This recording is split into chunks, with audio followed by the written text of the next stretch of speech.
தேர்தல் பிரச்சாரத்தில் குழந்தைகளை பயன்படுத்துவதாக தாவேக மீது எதிர்க்கட்சியினர் அவதூறு பரப்புவதாக சேலம் வடக்கு தொகுதி வேட்பாளர் சிவக்குமார் தெரிவித்துள்ளார். தமிழக சட்டமன்ற தேர்தலில் சேலம் வடக்கு தொகுதியில் போட்டியிடும் தாவேக வேட்பாளர் சிவக்குமார் தொகுதிக்குட்பட்ட பல்வேறு பகுதிகளில் தீவிர பிரச்சாரம் மேற்கொண்டு வருகிறார். இந்நிலையில் பிரச்சாரங்களுக்கு குழந்தைகளை பயன்படுத்துவதாக குற்றச்சாட்டு எழுந்தது. இது தொடர்பாக விளக்கம் அளித்துள்ள தாவேக வேட்பாளர் சிவக்குமார், தாங்கள் பிரச்சாரங்களில் குழந்தைகளை பயன்படுத்தவில்லை எனவும் எதிர்க்கட்சியினர் வேண்டுமென்றே அவதூறு பரப்புவதாகவும் விளக்கம் அளித்துள்ளார். வாக்கு சேகரிக்க ஈடுபட்டிருந்தோம் சார்.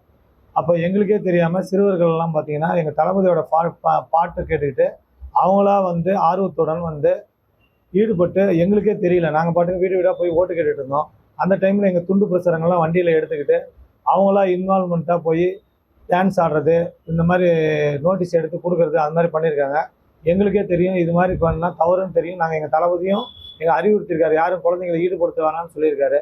நாங்கள் ஈடுபடுத்த மாட்டோம் சார். எங்களுக்கும் கொஞ்சம் படிச்சிருக்கோம், எங்களுக்கும் விவரம் கொஞ்சம் தெரியும். 18 வயசுக்கு யாரையும் நாங்கள் வர வேணாம்னு சொல்லிட்டோம் சார். எங்களையும் மீறி இந்த தவறு நடக்குது. அதுக்கு எதிர்க்கட்சியினர் வேணும்னே அதுக்கு மீடியாவில் எடுத்து விடணும்னு சொல்லி அந்த இதை யூஸ் பண்ணியிருக்கிறாங்களோ இல்லையா, நாங்கள் இது வேணும்னே தவறு செய்யலைங்க சார்.